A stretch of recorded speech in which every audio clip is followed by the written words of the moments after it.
Adaptive radiation पढ़ रहे थे। क्या पढ़ना है? Adaptive radiation.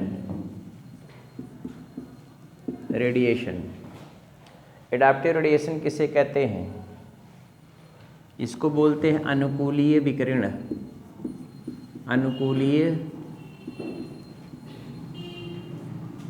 विकिरण।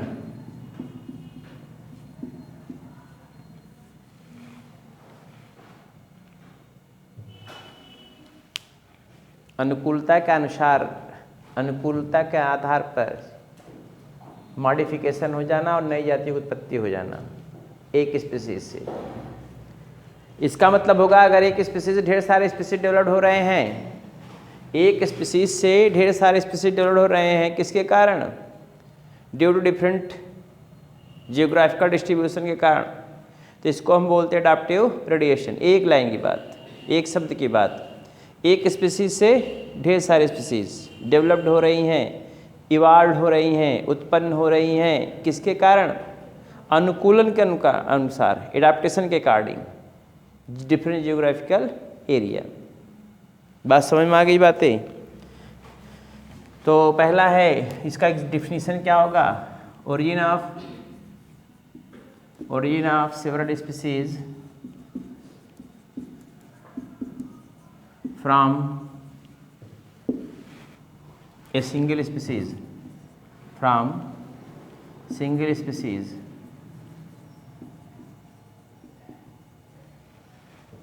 in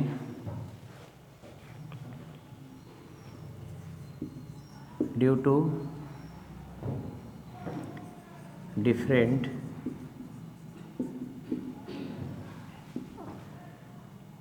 adaptive condition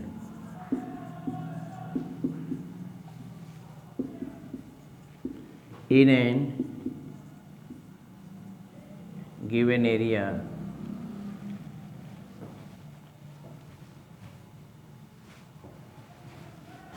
different geographical area.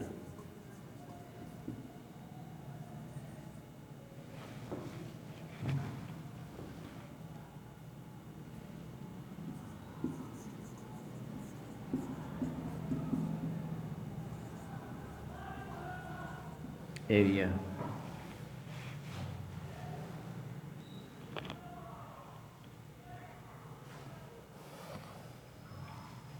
या आप कह सकते हैं डिफरेंट जियोग्राफिकल, ऐसे लिख लीजिए, डिफरेंट हैबिटेट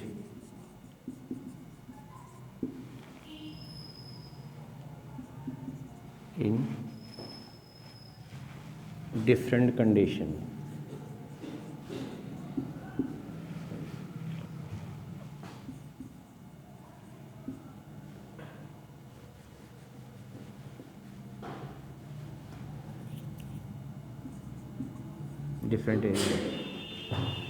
डिफरेंट एरिया।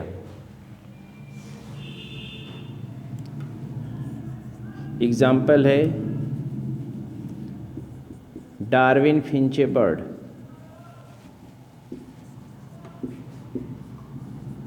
आपको कुछ 4 स्पीशीज दिखाया गया है। Darwin finches birds arose from single vegetarian birds।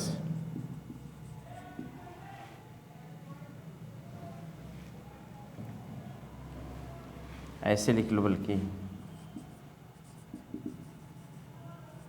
Different Darwin finches birds arose from single vegetarian birds। तो कई प्रकार की बर्ड्स वेजिटेरियन थी, जो इंसेक्ट, पहला तो इससे क्या हो गई? इंसेक्ट ईटिंग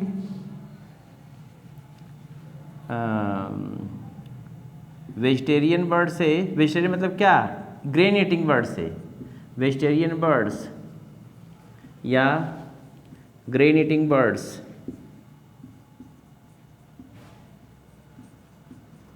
बर्ड से कौन उत्पन्न हुआ है? Insect eating birds.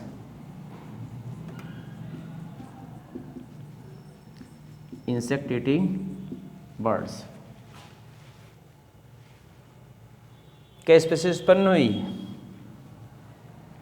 कुल स्पीसीज उत्पन्न हो गई 4।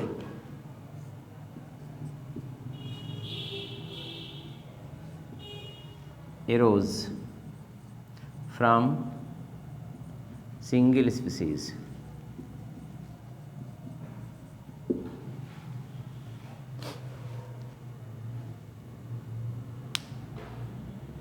पहले स्पीसीज को पॉइनर स्पीसीज कहते हैं।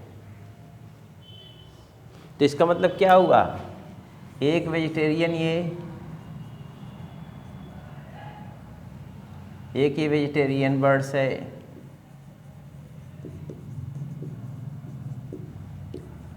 बर्ड्स इसे स्कैट ब्लड हो गई। डिफरेंट ये क्या है? फिंचे बर्ड्स। क्या स्पीसीज बन गई?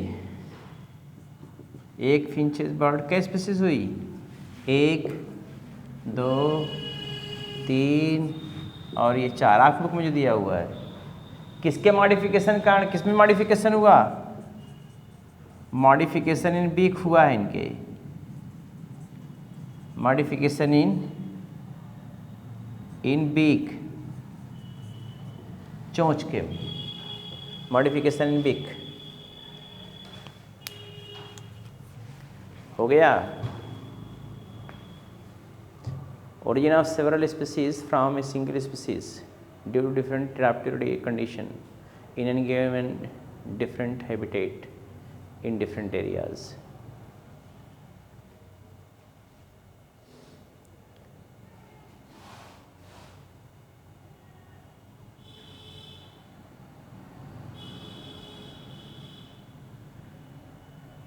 अच्छा, सेम जियोग्राफिकल एरिया तो नहीं देखो दिया हुआ है, हम जियोग्राफिकल एरिया को सेम कर दें। बुक में देखिए जरा, सेम जियोग्राफिकल एरिया तो नहीं दिया अंतिम में, बुक ही नहीं लाए कोई।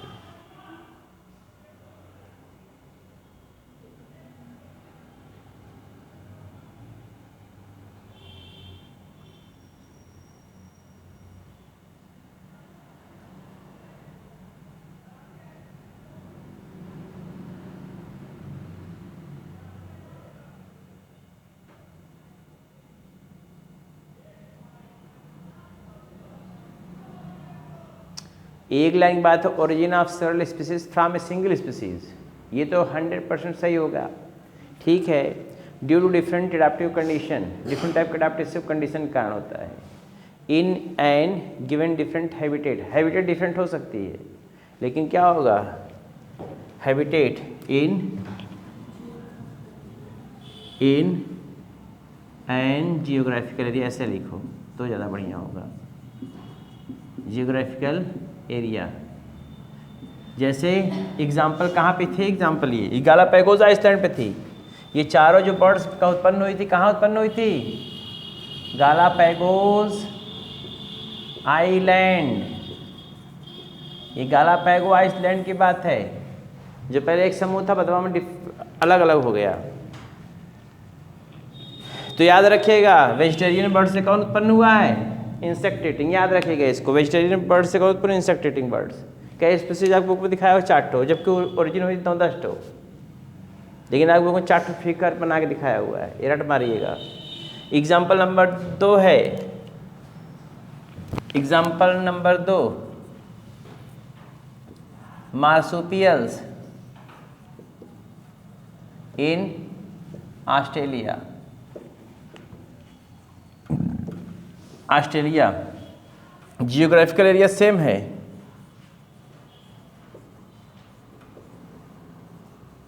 एरिया सेम है, लेकिन हैबिटेट डिफरेंट है। हैबिटेट कैसा है? डिफरेंट है, नीचे डिफरेंट है। क्या उत्पन्न हुए? मार्सुपियल इन ऑस्ट्रेलिया, याद रखिएगा। फार्मूला इसका KMBT स्क्वायर, KMBT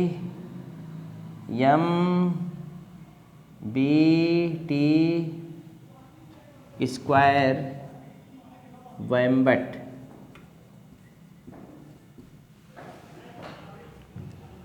वैम्बट,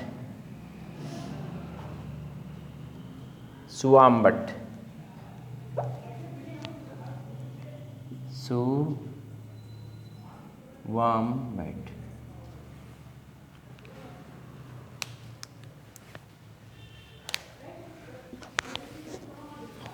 हो गया। बर्ड्स का एग्जाम्पल, इसका एग्जाम्पल है। इरेज करें अब।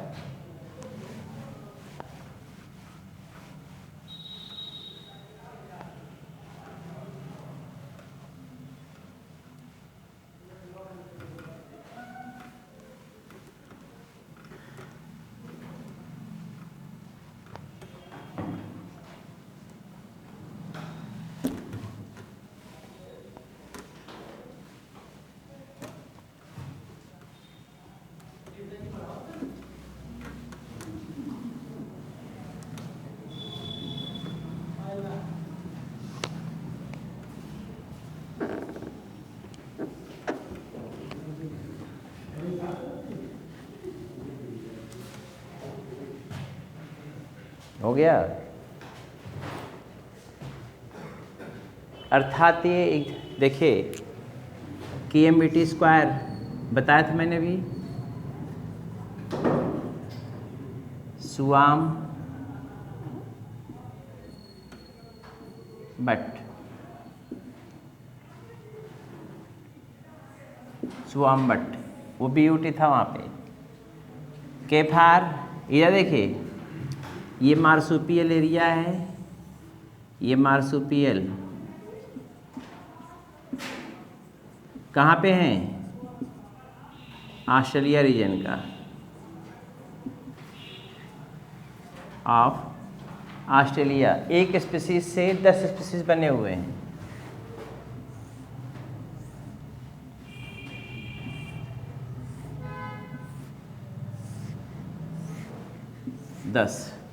बस। Kangaroo Cola, kangaroo Cola,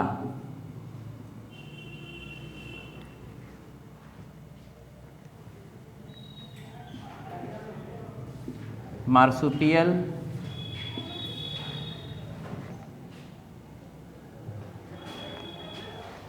formula बताए थे लोग को, बताओ। कंगारू हो गया के से, KMBT स्क्वायर से, KMBT स्क्वायर इसको ऐसे कर लेंगे, K square M square BT square, K बराबर कंगारू और कोला, M फार मार्सुपियल्स और मैक्रोपस, याद आया? B for bandicoot, banded anteater,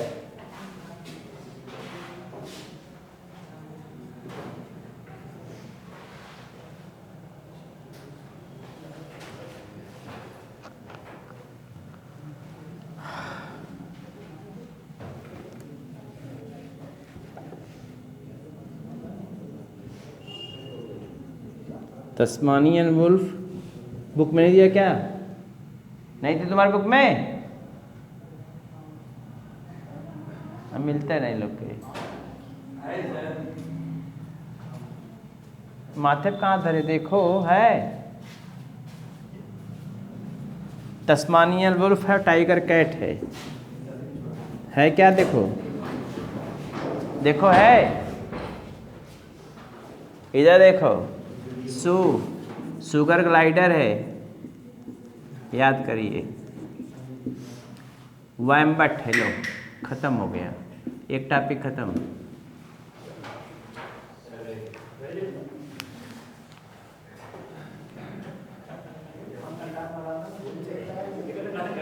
के अरे पसीना चल, फैन चला लो, फैन चला पहले,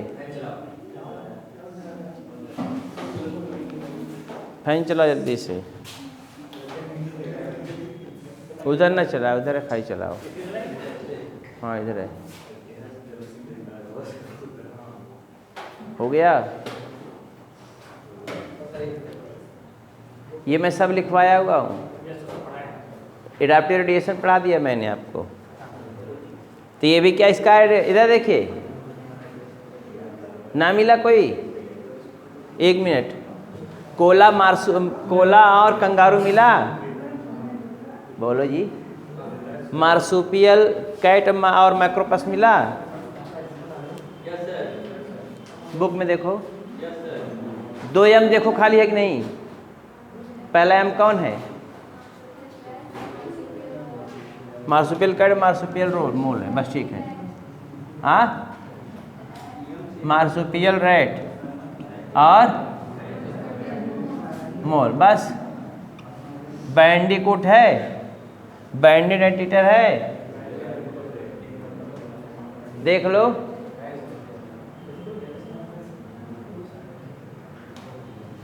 तस्मानियन वुल्फ है, टाइगर कैट है, कदना है, और यह देखिए सुगर ग्लाइडर और वाइम्बैट है ना, बताओ ये कई स्पीसीज हो गए। एक स्पीसीज से कितने स्पीसीज उत्पन्न हुए, 1 2 3 4 5 6 7 8 9 और ये 10। तो बस एक स्पीसीज से कई स्पीसीज उत्पन्न हो रहे हैं, 10 स्पीसीज हो गया। तो के फार कंगारू और कोला, एम फार मार्सुपियल मोल और मार्सुपियल रैट, बे फार बैंडिकूट और बैंडेड एंटीटर, टे फार तस्मानियन वुल्फ और टाइगर कैट, और एस फार सुगर ग्लाइडर, डब्ल्यू फार वाम्बैट। हो गया वाम्बैट, कोई परेशानी। ये हो गया एक, ये क्या है एडाप्टिव रेडिएशन। अगर एक जगह से बिखर रहे हैं कई ऐसे, समझ रहे हैं ना, एक जगह से बिखर रहा है तो उसको हम क्या बोलते हैं, एडाप्टिव रेडिएशन। एडाप्टिव रेडिएशन यह डाइवर्जेंट इवोल्यूशन का भी उदाहरण है, डाइवर्जेंट इवोल्यूशन। इसको आप डाइवर्जेंट इवोल्यूशन भी कह सकते हो।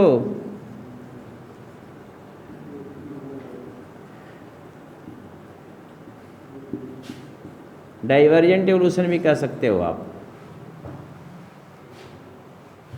हो गया। आगे देखिए, जो पढ़ाना है इसको देखिए, इरेज कर दे। KMBT स्क्वायर सुआम्बट याद कर लीजिएगा। 2 एग्जाम्पल मैंने दिया, एक डार्विन फिंचे बर्ड का एडाप्टिव रेडिएशन में, दूसरा इसका मैंने दिया।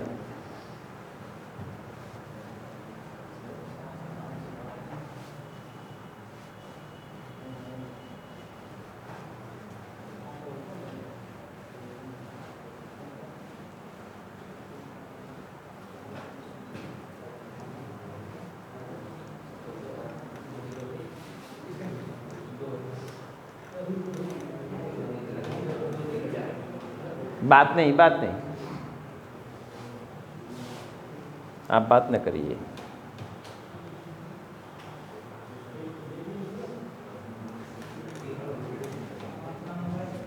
हाँ सुनिए, इधर देखिए,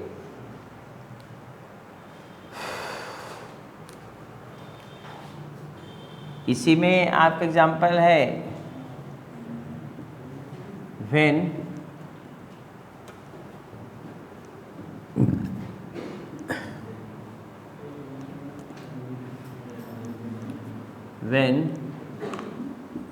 several adaptive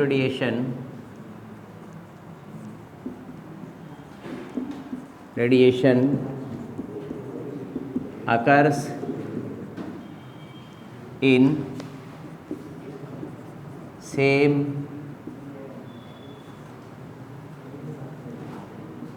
geographical area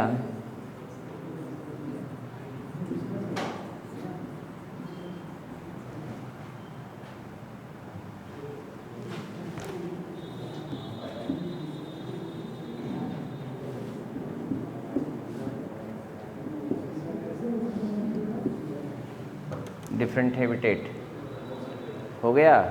when several adaptive radiation occurs in A same geographical area, एक ही एरिया में हो रहा है। कई अडैप्टिव रेडिएशन एक ही एरिया में हो रहा है, सेम जियोग्राफिकल एरिया, या आप कह सकते हैं हाँ same geographical area, called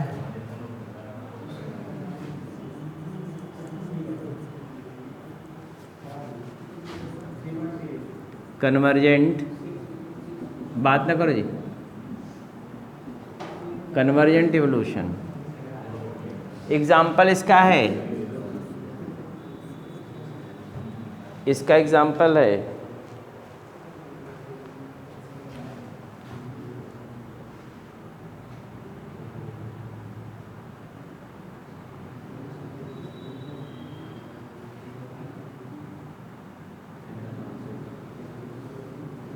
placental mammals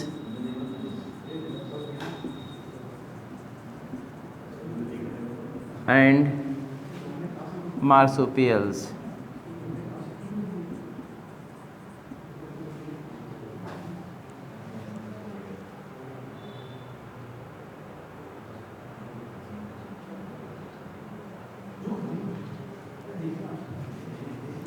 मोल है एंड मार्सुपियल मोल।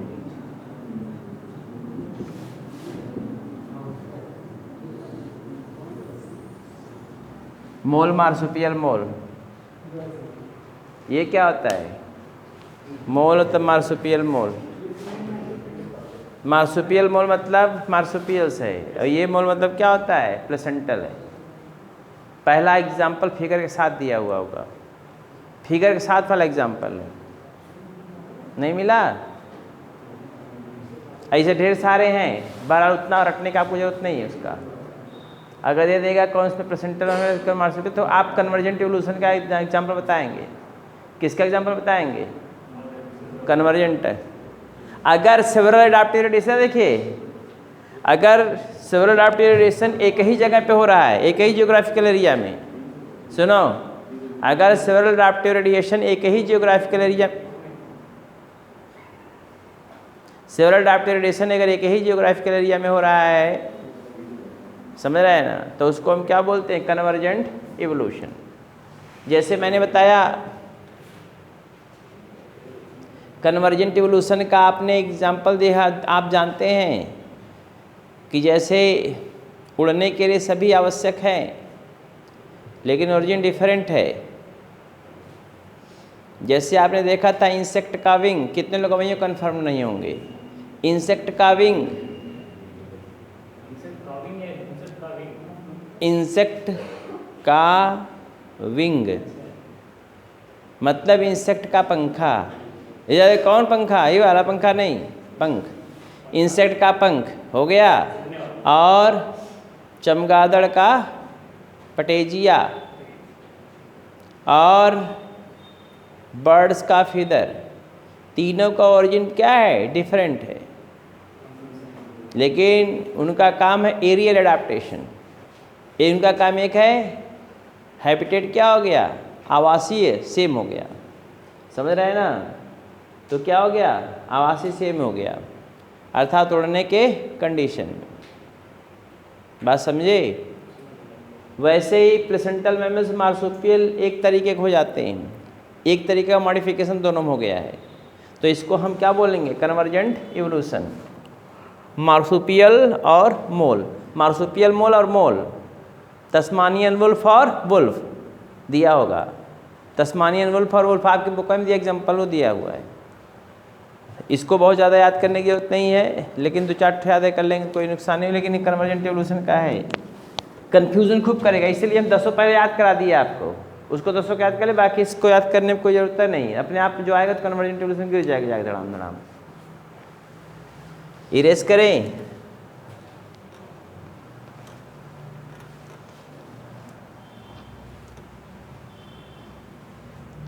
फिर देखो बायोलॉजिकल इवोल्यूशन करके दिया, देखो पढ़ाया था उस दिन हम आपको, डार्विन्स का बायोलॉजिकल इवोल्यूशन। याद आया? देखिए फिर दिया बायोलॉजिकल इवोल्यूशन दिया है ना, अरे बोलते ना यार, हाँ बायोलॉजिकल इवोल्यूशन दिया पहला। देखिए उसमें डार्विनिज्म दिया है, डार्विन की थ्योरी, या इसी को बोलते हैं डार्विन से। हेडिंग करके नहीं दिया, हम आपको हेडिंग करके बता दें, डार्विन्स थियरी। डार्विन्स की थ्योरी पहली लाइन बात बता दिया था मैंने, डिपेंड्स अपॉन, बेस्ड ऑन, किसके ऊपर बेस्ड है? बेस्ड अपॉन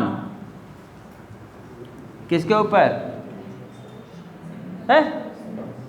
ब्रांचिंग डिसेंडेंट, दो बातों पे, based upon branching descent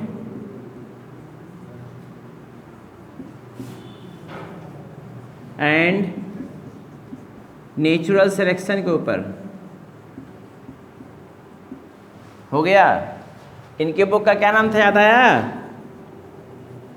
बुलाग Bakul, the origin of species, इनके बुक का नाम था, इनके बुक का नाम था। जहाज का नाम था HMS बिगिल, 5 बार लिख रहे हैं। बोलिए इनके ऊपर किसका प्रभाव पड़ा था?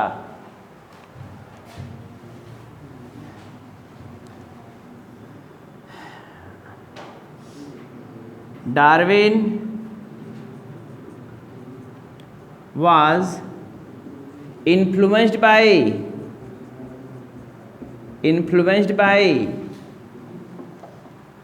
Malthus book. माल्थस के बुक का है, बुक का नाम क्या था? एन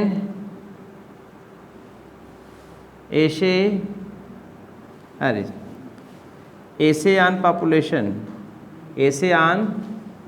पॉपुलेशन, ये बुक का नाम था इनके। किनके बुक का नाम था? माल्थस, जिसके बुक की प्रभाव इनके जीवन में पड़ा था। ठीक है? डार्विन्स के थ्योरी के सेम समानांतर कौन पहुंचा था इनके समानांतर? डार्विन के बराबर, डार्विन जो कंक्लूजन निकाला वो कंक्लूजन और साइंटिस्ट कौन निकाला था? वो आर्थुजियम है।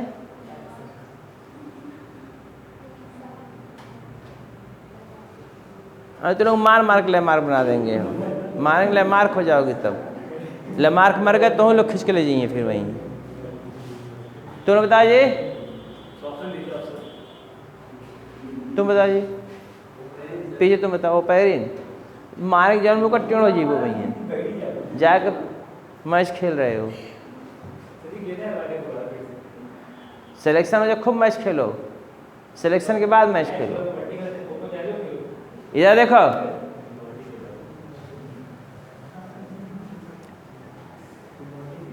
वायरलेस याद आया?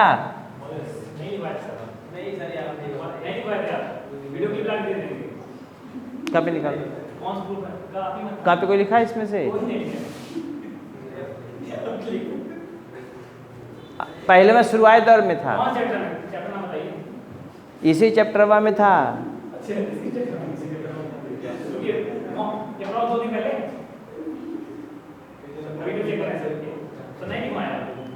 आप कॉपी निकालो खाली, बस हम दिखाए थे भी।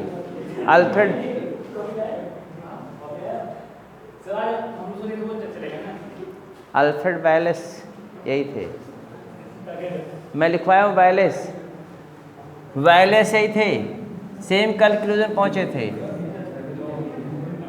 ये वायरलेस जो थे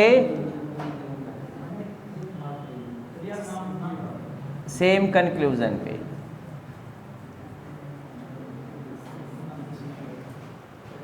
कोई कॉपी लिखता है, तुम तो लिख रहे थे, तुम भी लिख रहे थे, हमें याद है। कोई एक लड़का लिखा है ये, जिस दिन मैं पढ़ा डार्विन नियम पढ़ा तो आया था कोई उस दिन, इसमें से कोई लड़की जिस दिन मैं पढ़ाया था डार्विन थ्योरी, जिसमें पढ़ाया था अल्फ्रेड वायरलेस। देखिए नाम याद आ रहा है? खाली वायरलेस याद कर लो, दिखाए हम तुमको। बहरहाल छोड़ो, ज़्यादा मत याद करो, मगर इन्हें याद कर लो, आज याद करो। वैलेस अब तू घर पढ़ के तब बताओ, देखो है कि ना है, लिखवाएं, समझाएं ना समझाएं।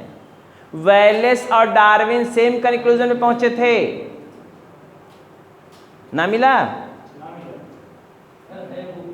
नहीं, कॉपी में लिखवाया हूँ, बुक को छोड़ दीजिए।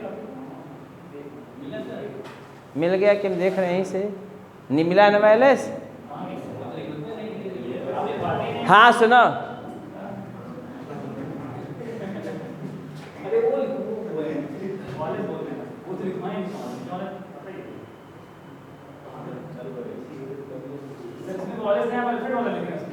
मारेंगे नकिया तो चढ़ी हो जाएगी गधे। अल्फ्रेड वैलेस, हाँ ठीक है, वैलेस वही है, वही है वैलेस। कम एक को याद रखिएगा बस, दूसरा याद हो जाएगा अपने आप। वैलेस खाली याद है तब वो याद हो जाएगा तेरा काम। वैलेस का चार्ट बहुत फेमस है, हो गया। तो इधर देखो, डार्विन और वैलेस ये मैं लिखवा चुका हूँ सब, तब अब फिर बता रहा हूँ। ये वैलेस जो थे डार्विन के सेम, अगर ना अल्फ्रेड याद आवे खाली वैलेस तक याद करो। यहाँ मैं लिखा था आपको, पूरा लिखवाया हूँ, अल्फ्रेड वैलेस सेम कंक्लूजन पे। दोनों लोग का कंक्लूजन क्या था? Conclusion was same. अगर क्वेश्चन पूछे किसके ऊपर डिपेंड था, तो बेस्ड ऑन ब्रांचिंग डिसेंट और नेचुरल सिलेक्शन।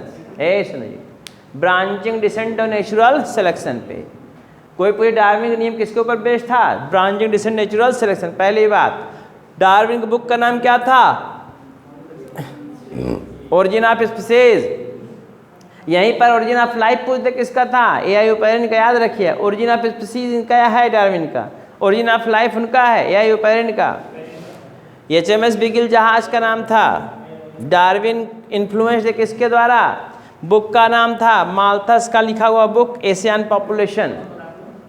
एशियन पॉपुलेशन इन्हीं बुक से प्रभावित थे। कहाँ पर ये भ्रमण किए थे? गालापैगोस आइलैंड में, ये भी बताया हुआ हूँ। गालापैगो आइलैंड का लो। सेम कंक्लूजन पहुंचने वाले कौन कौन थे? वैलेस और डार्विन। Wallace Darwin. अल्फ्रेड नहीं पूछेगा, जब पूछेगा तो वैलेस से करके देगा। अल्फ्रेड भले छूट जाएं, लेकिन वैलेस नहीं छूटेंगे। इरेज कर दें। इक्वल लिखवाया हूं मैं, एक एक सब बताया हूं।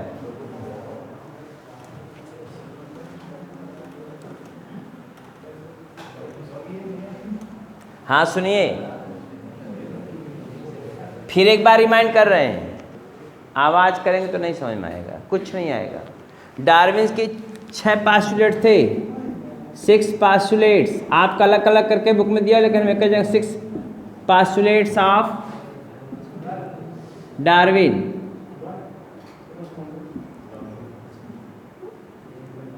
सिक्स पास्टुलेट्स ऑफ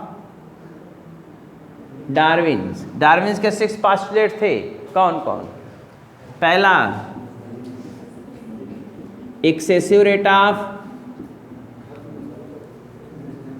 मल्टीप्लिकेशन, उसी के दिया हुआ है कि बैक्टीरिया कल्चर करते हैं, ढेर सारा बैक्टीरिया बन जाता है, कुल दिया हुआ एग्जाम्पल में। दूसरा, स्ट्रगल फॉर, लिखवाया हूं मैं, एग्जिस्टेंस, इसलिए सब लिखवा दिए थे। जीवन के लिए संघर्ष होगा, कंपीट करेंगे खाने के लिए, रिप्रोडक्शन के लिए, और किसके लिए? रहने के लिए। किसके लिए? वो 3 प्रकार का होगा स्ट्रगल। इंट्रा स्पेसिफिक, जब सेम स्पीसीज के बीच में होगा। इंटर स्पेसिफिक, डिफरेंट स्पीसीज के बीच में होगा।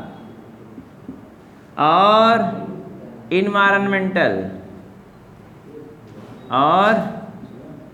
Environmental struggle. Intra specific, inter specific और इन्वायरमेंटल स्ट्रगल। बात नहीं, इन 3 प्रकार का स्ट्रगल होगा। तीसरा है, सब लिखवाए हैं, तीसरा है सर्वाइवल ऑफ फिटेस्ट, जो फिट है वही हिट है, सीधा बात, सर्वाइवल ऑफ फिटेस्ट, यही है नेचुरल सिलेक्शन। अभी आप बताएंगे आगे हम, जो फिट है वही हिट है। चौथा है नेचुरल सिलेक्शन,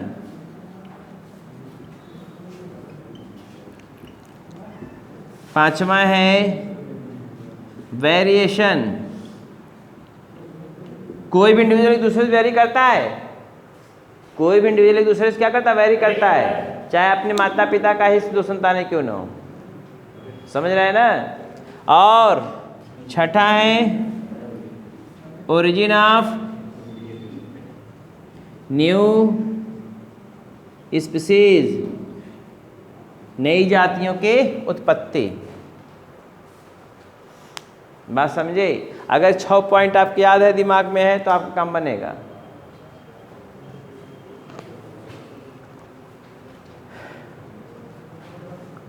हो गया? पहला मतलब होता है संतान उत्पन्न करने की प्रचुर क्षमता किसी भी इंडिविजुअल में होती है। बैक्टीरिया को अगर आप ग्रो करने के लिए, एक्सपोनेंशियल ग्रोथ करने के लिए कह दीजिए बैक्टीरिया को एक्सपोनेंशियल ग्रोथ, अगर कंपटीशन ना हो तो एक्सपोनेंशियल ग्रोथ होगा। एक्सपोनेंशियल में बीजगणितीय अनुपात में 1 से 2, 2 से 4, 4 से 8, 8 से 16, 32, 64, 64 से 128, 128 256, 256 से 512, अब 512 समझ लीजिए कितना होगा, आप जानिए 1024, ऐसे चलता चला जाएगा। लेकिन इधर देखिए कंपटीशन होता रहता है, क्या होता रहता है, कंपटीशन, स्ट्रगल करते जाएंगे, मरते जाएंगे। तो ओवरऑल इधर देखिए, ओवरऑल क्या होता है, एक लाइन की बात है यहाँ पे, क्या होता है ओवरऑल,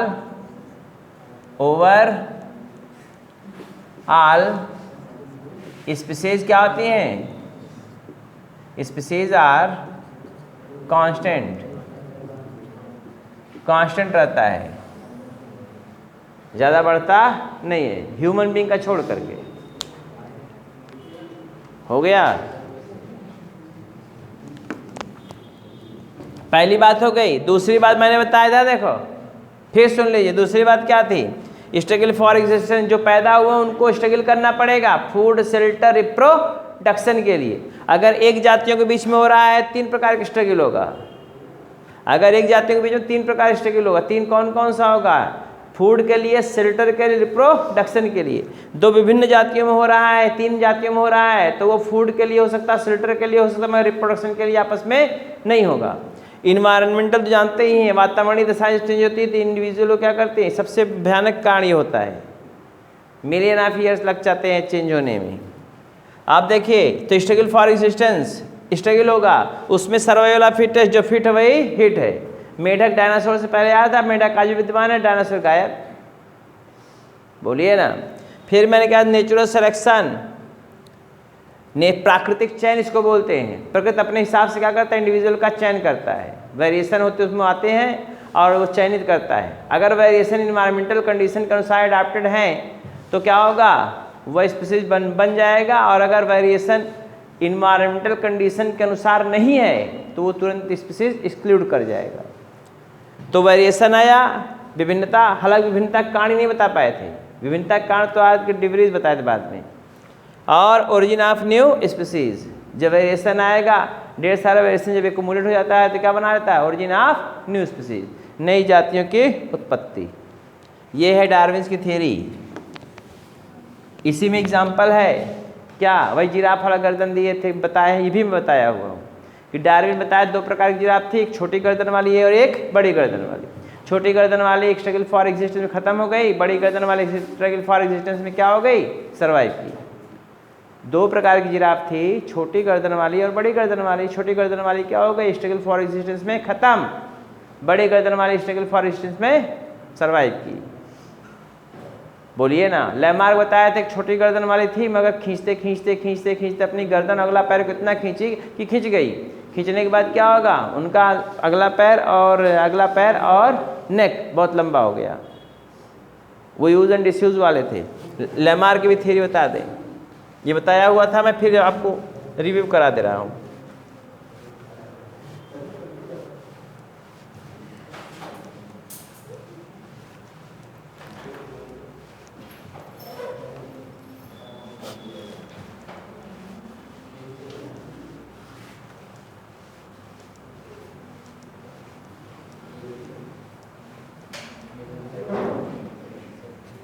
हाँ देखिए इधर देखो, हो गया इधर देखिए, वो मैं बता रहा था लैमार्किज्म, ये मैंने बताया था आपको, लैमार्किज्म या लैमार्क थियरी। लैमार्क ने भी अपनी थियरी दिया था, बुक का नाम था इनके, याद आया?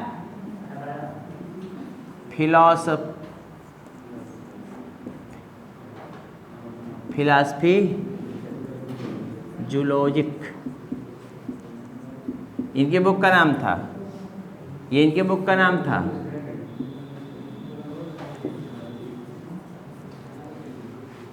ये पहले साइंटिस्ट जिन्होंने क्या था, बायोलॉजी टर्म दिया था।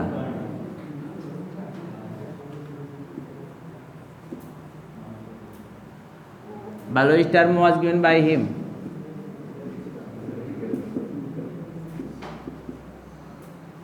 हिम। और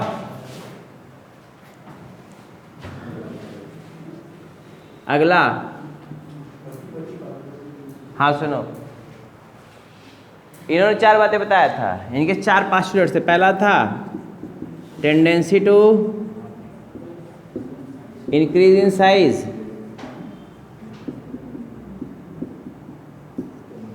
दूसरा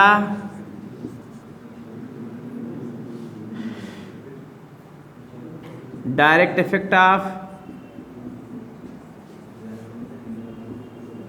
environment, direct effect of environment. तीसरा है use and disuse of organs, जिस अंग का ज़्यादा उपयोग करेंगे ज़्यादा विकसित, कम उपयोग करेंगे कम विकसित होगा, बाद में लुप्त हो जाएगा। चौथा inheritance of acquired character, book में को नहीं मिलेगा, ऐसे नहीं मिलेगा बुक में, वो रामायण की तरह लिखा हुआ मिलेगा। इनहेरिटेंस ऑफ एक्वायर्ड कैरेक्टर, उपार्जित लक्षणों की वंशागति, acquired characters, tendency to increase in size, बड़े होने की प्रवृत्ति, direct effect of environment, use and disuse of organ, inheritance of acquired character, में लिखवाया हुआ हूँ सब उस दिन। ये देखिए बता रहे हैं, फिर रिव्यू करा रहे हैं, कोई याद तो नहीं रहा है। प्रत्येक इंडिविजुअल में बड़े होने की प्रवृत्ति होती है लैमार्क के अनुसार। जिस इधर देखिए वातावरण का सीधा प्रभाव पड़ता है, इन्होंने बताया था। Use and disuse of organ, इन्होंने बताया कि जिस अंग का ज़्यादा उपयोग करेंगे ज़्यादा विकसित होगा, जिस अंग का कम उपयोग करेंगे कम विकसित होगा। ठीक है, बाद में विरुद्ध भी हो सकता है, हालांकि पूरी बातें इनकी सही नहीं थी। इनहेरिटेंस ऑफ एक्वायर्ड कैरेक्टर, सुनो, इनहेरिटेंस ऑफ एक्वायर्ड कैरेक्टर, उपार्जित लक्षणों की वंशागति, जो कैरेक्टर अपने लाइफ टाइम में अचीव किए जाते हैं वो पीढ़ी दर पीढ़ी चलने लगते हैं, इसी को बोलते हैं इनहेरिटेंस ऑफ एक्वायर्ड कैरेक्टर। जिस अंग का ज़्यादा उपयोग कर, दूसरा देखिए जिस अंग का ज़्यादा उपयोग करेंगे ज़्यादा विकसित होगा, जिस अंग का उपयोग करेंगे कम विकसित होगा। फिर डायरेक्ट इफेक्ट ऑफ इन्वायरमेंट, वातावरण का सीधा प्रभाव, वातावरण सीधा प्रभावित करता है। लेकिन आपको बता दें, इधर देखिए, अगर ये, जबकि वातावरण हमेशा जीन को चेंज करता है, लेकिन इनकी सारी बातें सही थी, लेकिन थोड़ा थोड़ा मॉडिफिकेशन करने की जरूरत थी। बाद में न्यू लैमार्किज्म आया, उस सब आपको पढ़ना नहीं है, बताते भी नहीं। टेंडेंसी टू इंक्रीज साइज, बिल्कुल सत्य बात है इनकी। कोई इंडिविजुअल बड़े होने की प्रवृत्ति सब में होती है, लेकिन एक लिमिट के बाद वो बढ़ता नहीं। अब तो गेहूं के प्लांट को कहोगे मैंगो प्लांट हो जाए तो संभव नहीं है वो, या मैंगो वाले प्लांट को कहोगे तो गेहूं का प्लांट कितना साइज़ का हो जाओ तो संभव नहीं है, क्योंकि सबका अपना क्या होता है, बड़े होने की प्रवृत्ति होती है। लेकिन एक लिमिट होता है, अगर लिमिट आ तो इनकी बात पहली बारी सही, कोई काट पाता क्या? कोई नहीं काट पाता। दूसरा, हाँ सुनो जी,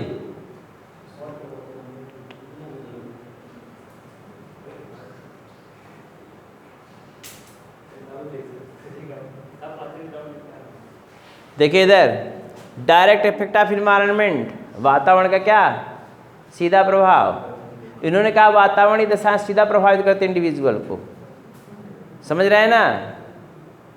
जबकि ऐसा बात नहीं, वातावरण किसको, नेचुरल सिलेक्शन क्या होता है, वातावरण इंडिविजुअल को चेंज करती हैं, मगर किस लेवल पर, जीन लेवल पर। तो उसमें जीन उनका पता ही नहीं था, तब भी उन्होंने सही बताया।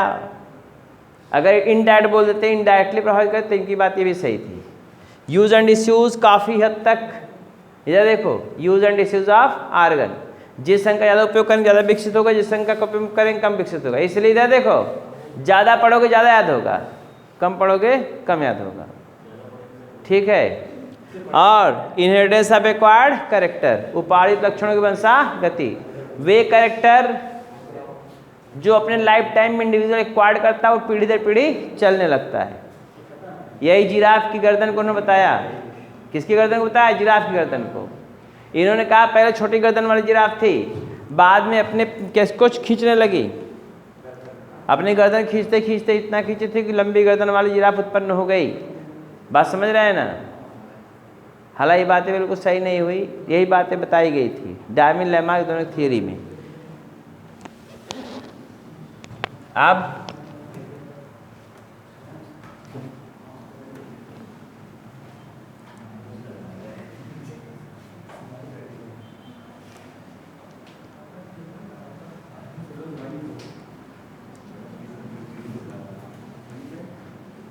अगला पढ़ना है आपको, इसमें वो है mutation theory. Mutation theory, mutation theory, mutation theory किसे कहते हैं, ये देखिए, sudden changes, Hugo de Vries, Hugo de Vries,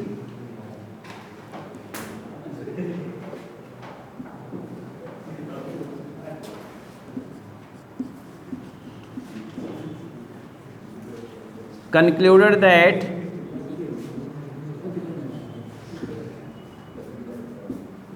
variation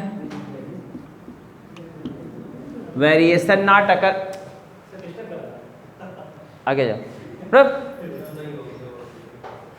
variation not occurs, variation not occurs gradually, धीरे धीरे नहीं होता, not occurs gradually, but it occurs suddenly, occurs suddenly, सुनो, variation occurs suddenly, which is called as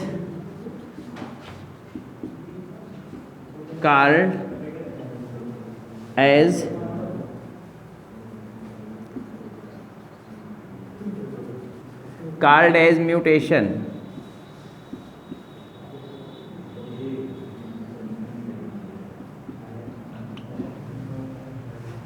हम पिन ड्रॉप साइलेंस चाहते हैं, हमारे दिमाग सनकने मत दो, बस इतना हम कहेंगे, इससे ज़्यादा अभी ज़्यादा कुछ नहीं कहेंगे। म्यूटेशन जब क्या होता है, when large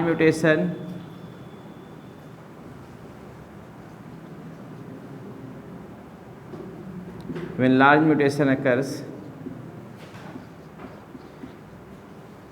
called, क्या कहते हैं उसको हम, साल्टेशन, इसको साल्टेशन कहते हैं।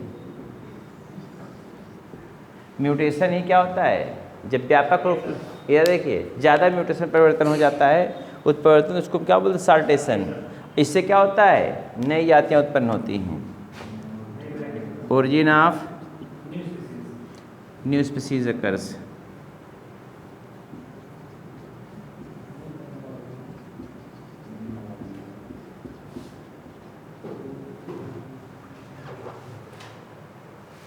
he put their postulates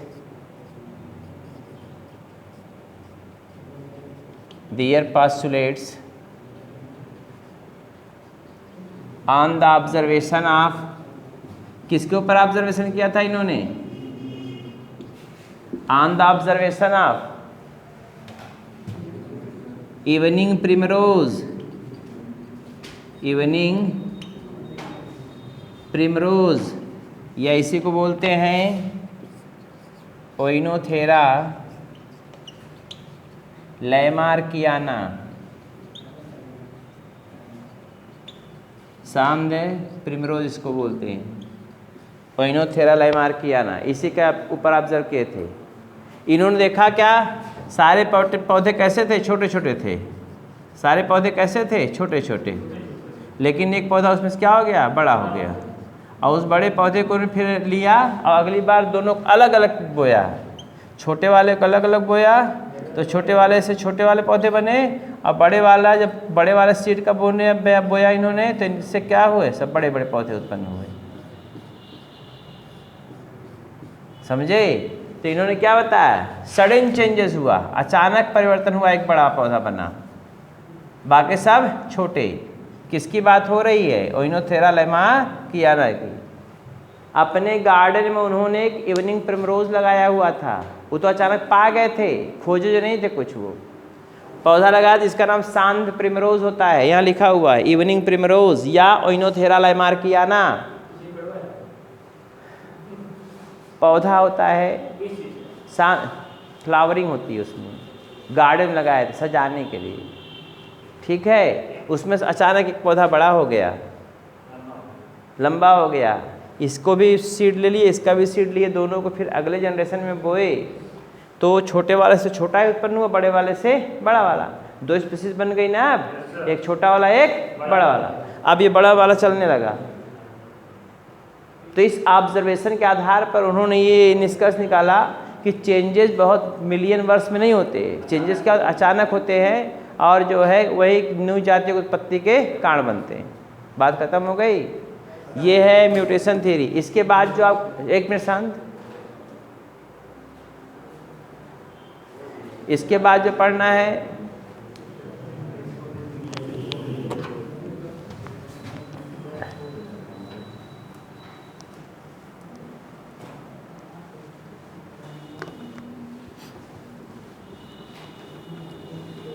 हमारे समझ से जहाँ तक मुझे आइडिया है, इसके बाद होगा Hardy Weinberg law genetic equilibrium. Hardy Weinberg law genetic equilibrium,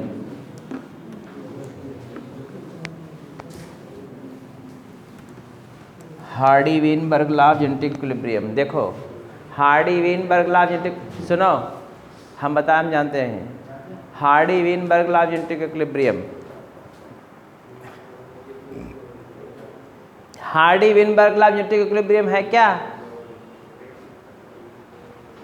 इसी को बोलते सीवाल राइट इफेक्ट, इसी को बोलते Sewall Wright effect. Hardy-Weinberg law of genetic equilibrium, ये है Hardy-Weinberg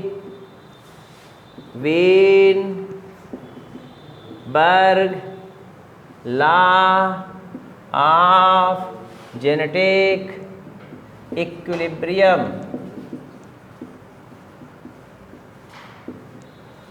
equilibrium, Hardy-Weinberg law of genetic equilibrium. Alleles and frequency of alleles, alleles and frequency of alleles in a given population is constant generation after generation। Skinner farmer जो line याद है करना है आपको, एक line याद कर लेंगे आप काम बन जाएगा। Alleles, total number of alleles and frequencies, alleles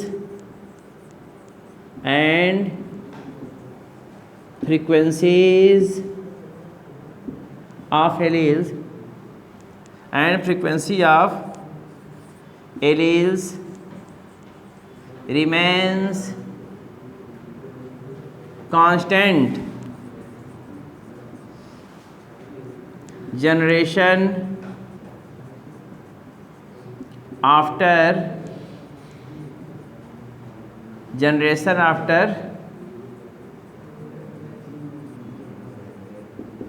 generation after generation. एक बात ना करो भाई, मैंने कहा alleles and frequency of alleles remains constant, book में लिखा है पढ़ लीजिएगा, ये रिमेन्स कांस्टेंट रहेगा generation after generation. Total number of gene in a population is called as gene pool, ये भी लिखा होगा, वही पढ़िएगा, क्वेश्चन इट का है ये। एक क्वेश्चन पूछा हुआ है, क्वेश्चन नहीं वैसे ही लिखा हुआ, total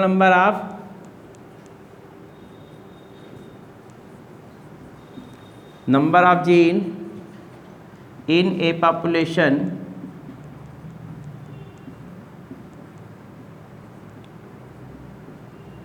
is called gene pool, ये क्वेश्चन पूछा हुआ है। हो गया? ये नहीं मिला बताओ। अब एलील्स का फ्रीक्वेंसी आप इधर देखो, आप इसको देख सकते हैं, इनका फार्मूला एक्टिव है।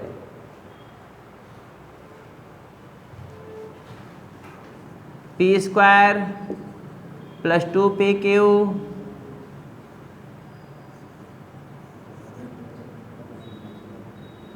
+ q² बराबर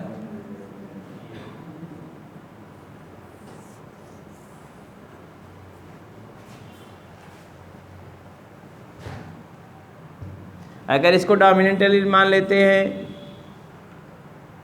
इसको क्या मान लेते हैं, डोमिनेंट एलील्स, तो 2 हो गए ना ये। अरे बोलो ना यार, हम चलो पी मान लीजिए, ठीक है।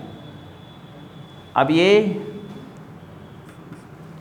q², इसको हम स्मॉल ए, अब इधर देखिए, इसको स्मॉल ए मान लेते हैं, स्मॉल ए, आप इससे क्यू कर सकते हैं ऐसे, ठीक। तो कन्फर्म है ये वाला होगा 2 वाला होगा, तो 2a हो जाएंगे, अर्थात आप कर सकते हैं ऐसे ए और स्मॉल ए, यही होगा ना। ये रेशियो हमेशा क्या रहेगा, कांस्टेंट रहेगा, अर्थात पी और क्यू का रेशियो क्या है, कांस्टेंट रहेगा। किसी भी जनरेशन में आप देख लेंगे, निकाल के देख लीजिए, हम एग्जाम्पल के तौर पर दिखा रहे हैं। ये डोमिनेंट एलील है,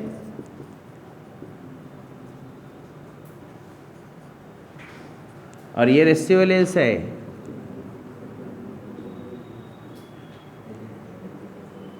और ये क्या है, बोथ एलील्स है। बोलो ना यार, वही 3 घंटा वो लिखे, पढ़ो 3 घंटा समझ में नहीं क्या लिखा है, वो दिमाग के सटक के पटक जाएगा वहीं। ये डोमिनेंट एलील्स दिखा रहा है, डोमिनेंट एलील्स यहाँ लिखे हुए हैं, ये रेशियो एलील्स को दिखाया हुआ है, और ये क्या है, बोथ एलील्स का, डोमिनेंट रेशियो दोनों को।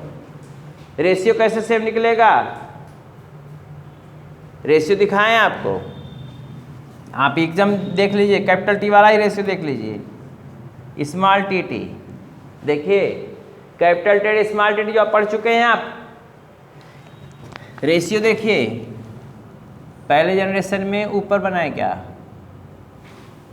रुक जाओ ऊपर दिखा दे रहे हैं, यहाँ पे सही नहीं देख पाएंगे आप।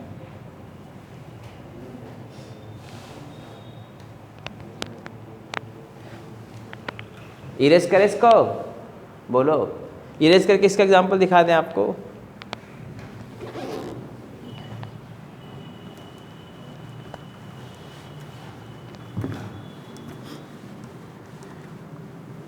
आपको पढ़ने की जरूरत है, कहाँ कहाँ से पढ़ना जाता है वो सब ध्यान में रखिएगा। अब देखिए इसी को हम डिनोट कर रहे हैं, कैपिटल टी है, लो स्मॉल टी है, ये टाल था, ये ड्वार्फ था, पढ़े हैं ना बुढ़ापे में। ये क्या हो गया, capital T small T, capital T small T, ये F1 जनरेशन है, बोलिए ना, यही ना, बोलो ए सुनो, यही होगा ना। अगर इसको हम क्या कर दें, सेल्फिंग करा दें, capital T capital T capital T small T capital T small T, देखो इधर रेशियो आ गया।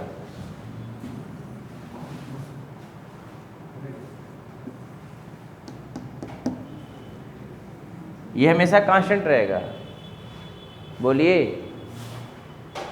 फिर कराएंगे वही रेशियो आएगा।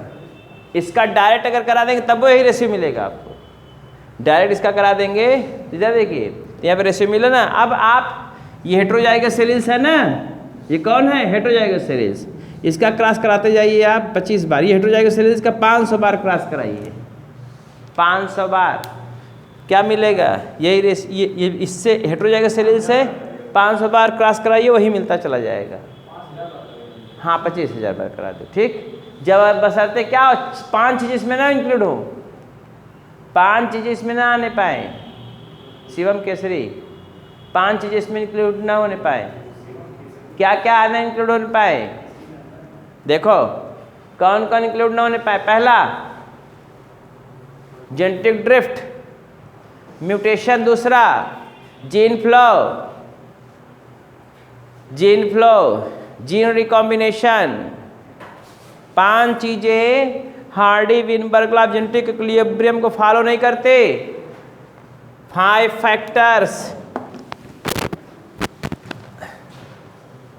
समझ में आया क्या बताए हैं?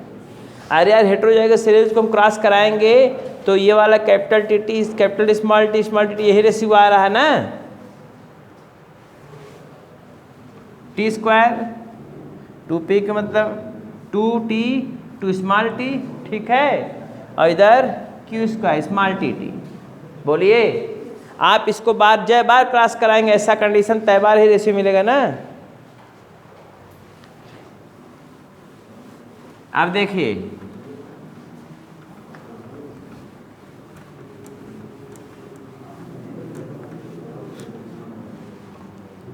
अब देखो, अगर यहाँ पे क्या हो जाए, अगर यहीं पर म्यूटेशन,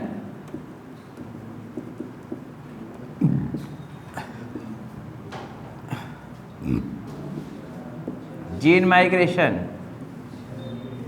या जीन फ्लो इसको बोलते हैं।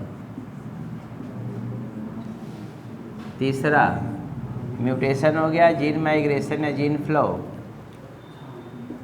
जीन रिकॉम्बिनेशन,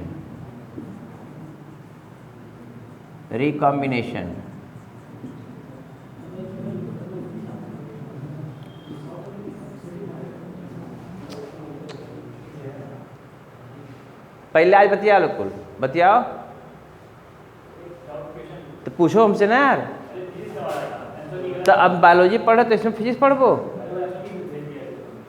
सुनो, gene recombination, mutation, gene migration, gene recombination और जेनेटिक ड्रिफ्ट। 5वां है नेचुरल सिलेक्शन। अगर ये फायदा देखिए, अगर ये 5 फैक्टर्स हैं, 5 फैक्टर्स, यही वो 5 फैक्टर हैं, factors which could not follow the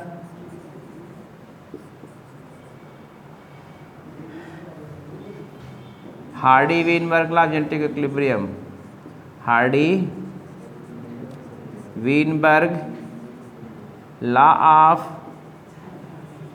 genetic equilibrium,